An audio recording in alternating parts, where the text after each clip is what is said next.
আসসালামু আলাইকুম রহমতুল্লাহ। ২৬ জানুয়ারি ২৪ এই সময়ে বিএনপির এত বড় আশা, কিসের ভিত্তিতে এত বড় সুখবর দিচ্ছে বিএনপি? কোনো সিগন্যাল পেয়েছে নাকি বিএনপি? বিএনপি কত বড় কথা বলছে দেখুন দর্শক, এই বিষয়গুলো অত্যন্ত গুরুত্বপূর্ণ। কারণ মোটিভেশন যেরকম দরকার আছে, জনগণকে আশ্বস্ত করা, আশান্বিত করা যেরকম দরকার আছে, ঠিক তদ্রূপ সেগুলোর একটা লিমিট থাকা দরকার, ব্যালেন্স থাকা দরকার। না হলে অলীক কল্পনা বিলাসে নিমজ্জিত হয়ে হতাশার সাগরে ডুবে যেতে কিন্তু সময় লাগে না। এই জন্যে বিএনপি যে আশাগুলো দিচ্ছে, জনগণকে যে ভরসা দিচ্ছে, যে সুখবর দিচ্ছে, এগুলো বিশ্লেষণ প্রয়োজন। বিএনপির একজন গুরুত্বপূর্ণ নেতা জনাব গয়েশ্বরচন্দ্র রায় বাবু, তিনি বলছেন সরকার বেশি দিন টিকবে না। সরকার বেশি দিন টিকবে না, তার রিজন কি?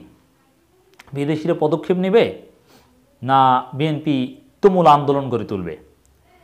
এই কথার ভিত্তি কি? এখন সরকার বেশি দিন টিকবে না এইসব কথা বললে জনগণ এখন আর বিশ্বাস করে না, বাস্তব হলেও। যেমন যদি আমরা নানানভাবে একেবারেই বাস্তবিকভাবে যদি আপনাদেরকে বিশ্লেষণ করে শোনাইও এই সরকার ৩ মাসের বেশি টিকবে না, আমি জানি যে কেউ বিশ্বাস করবে না, সাধারণ জনগণ বিশ্বাস করবে না। অতএব বিএনপিকে লিমিট বজায় রেখে বলা দরকার। আবার যদি বলতে হয় যথাযথ রিজন, অ্যানালজি, কার্যকরণ সম্পর্ক সহ বুঝিয়ে বলা দরকার, যাতে আসলে আশ্বস্ত হতে পারে। না হলে বিএনপি নেতাদের কথাগুলো হালকা কথা হয়ে যায়, কথার কথা হয়ে যায়। জনগণ এগুলোকে তুচ্ছ তাচ্ছিল্য করে, বিএনপির লোকজনেই এগুলোকে ভ্যালু দেয় না। অতএব এই যে বাঘের গল্প শুনেছেন না, যে বাঘ এসেছে, বাঘ এসেছে, সেই বালক মিথ্যা কথা বলেছে, জনগণকে বোকা বানিয়েছে। কিন্তু যেদিন সত্যিই বাঘ এসেছে সেদিন জনগণ আর তাকে উদ্ধার করতে যায়নি। তো বিএনপি সরকার বেশি দিন টিকবে না এরকম কথা বলেছে অনেক বছর যাবৎ। এখন সেটা যদি এই কথার কথা বারবার বলতে থাকে, তারা নিজেরাও জানে যে টিকবে, তারপরেও যদি বলতে থাকে টিকবে না, তাহলে আসলে যদি না টেকে, এবং না টেকানোর জন্য তো জনগণের কিছু দায়বদ্ধতা আছে, একটু মাঠে নামতে হয়, তখন জনগণ কিন্তু সাড়া দিবে না। অতএব হিসাব নিকাশ করে বলা উচিত। তাহলে এই বক্তব্যের ভিত্তিকে একটু দেখি কি বলেছেন, তারপর আমরা একটু বিশ্লেষণ করি। এবং জনগণ বা বিএনপি পন্থী, বিএনপি সমর্থকরা কি ভাবছে বিএনপি নেতাদের এই সুখবর শুনে, সেটাও একটু আমরা বিশ্লেষণ করব। বিএনপির স্থায়ী কমিটির সদস্য গয়েশ্বরচন্দ্র রায় বলেছেন, দমন পীড়ন করে বিএনপির আন্দোলন দমানো যাবে না। সরকার আর বেশি দিন থাকতে পারবে না। শুধু দেশের জনগণ নয়, গণতান্ত্রিক বিশ্ব ৭ জানুয়ারি নির্বাচন বর্জন করেছে। যাই এখন তাহলে সরকার বেশি দিন থাকতে পারবে না, এ কথার মূল ভিত্তি কি? তাহলে কিসের ভিত্তিতে এত বড় সুখবর দিচ্ছে বিএনপি? স্পষ্ট যে আন্তর্জাতিক বিদেশিরা স্বীকৃতি দিচ্ছে না নির্বাচন, আর একটা হচ্ছে বিএনপি আন্দোলন করবে, দমন পীড়ন করে স্তব্ধ করে রাখা যাবে না। এই দুইটার জবাবে বলবো, হ্যাঁ অবশ্যই বিএনপিকে ঘুরে দাঁড়াতে হবে, জামাতকে ঘুরে দাঁড়াতে হবে। বিএনপি জামাত ঐক্যবদ্ধভাবে সবাইকে নিয়ে মাঠে নামতে হবে, ভয় ভীতি উপেক্ষা করে মাঠে নামতে হবে। দ্যাটস ট্রু, জনগণকে আমরা সেই আহ্বান জানাই। কিন্তু একটা গ্রাউন্ড তো দরকার, একটা সম্ভাবনা জাগানো দরকার, সেরকম প্রস্তুতি দরকার। সেরকম কিছু বিএনপি তৈরি করতে পারেনি যে আন্দোলন করে এমন কাজ করবে যাতে সরকার বেশি দিন টিকবে। অতএব আন্দোলনের মাধ্যমে নিকট ভবিষ্যতে সরকার পতন হতে যাচ্ছে না, এটা নিশ্চিত। অতএব গয়েশ্বরচন্দ্র রায়ের প্রথম যুক্তি ভুল। এরপরে গণতান্ত্রিক বিশ্ব ৭ জানুয়ারি নির্বাচন বর্জন করেছে, স্বীকৃতি দেয়নি, এটা ঠিক। কিন্তু সরকারকে স্বীকৃতি দিয়েছে, সরকারের সাথে কাজ করছে, সরকারের সাথে দীর্ঘমেয়াদে সম্পর্ক চালিয়ে যাওয়ার কথা বলেছে। অতএব এদিক থেকেও আওয়ামী লীগের জন্য আপাতত কোনো চিন্তা নেই। হ্যাঁ, যে কোনো পরিবর্তিত পরিস্থিতিতে যে কোনো কিছু ঘটতে পারে, কিন্তু আপাতত কোনো চিন্তা আমরা দেখছি না। অতএব সরকার বেশি দিন টিকবে না, গয়েশ্বরচন্দ্র রায়ের এই বক্তব্য কথার কথা, এই কথার কোনো তাৎপর্য, কোনো ভ্যালু আমার কাছে নেই।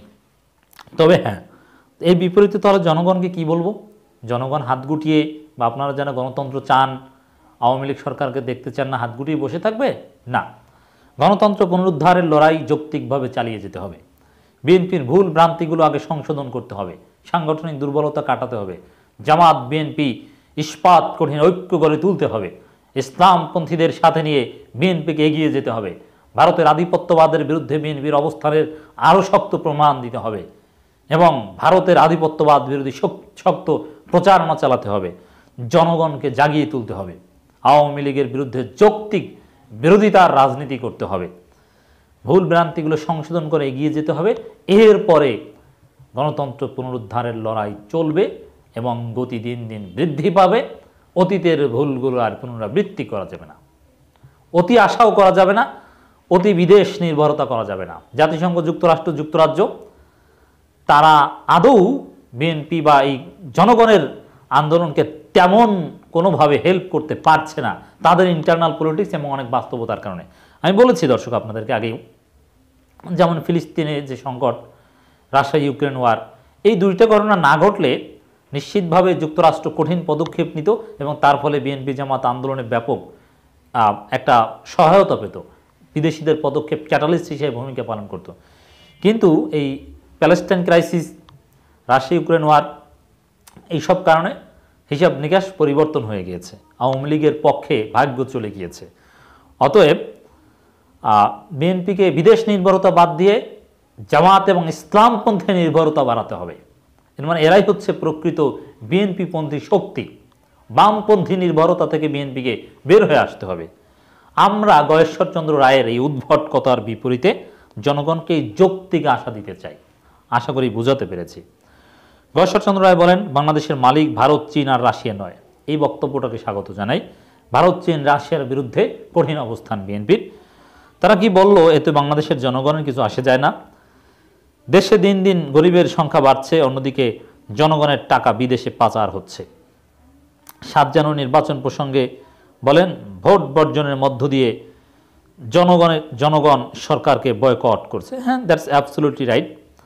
এখন দর্শক আসেন যে এই যে আশা দিচ্ছেন, জনগণ কি বলছে, বিএনপি পন্থী জনগণ, গণতন্ত্র পুনরুদ্ধারের পক্ষের জনগণ কি বলছে দেখেন।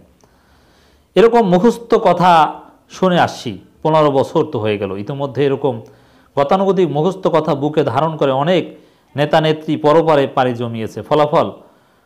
ফলাফল তো সবারই জানা আছে। জনসাধারণ পাশাপাশি দেশের স্বার্থে দায়িত্বশীল শক্তিশালী বিরোধী দল ও নিয়মতান্ত্রিক কর্মসূচি থাকা উচিত, যা সবার জন্য ভালো ফলাফল বয়ে আনবে।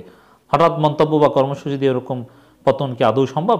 একেবারে যৌক্তিক সমালোচনা জনগণের পক্ষ থেকে বিএনপির এই বক্তব্যে। তাহলে দর্শক বুঝতে পেরেছেন, বিএনপির ভুল সংশোধন করতে হবে। বিএনপি নেতাদের বক্তব্য সম্পূর্ণ ভুয়া মনে করি। তাদের আবল তাবল বক্তব্যের জন্য লক্ষ লক্ষ কর্মীবৃন্দ আজ জেলখানায় কান্নার রোল। এ কিন্তু বিএনপি সমর্থক। অতএব বিএনপিকে ভুল সংশোধন করে আগাতে হবে।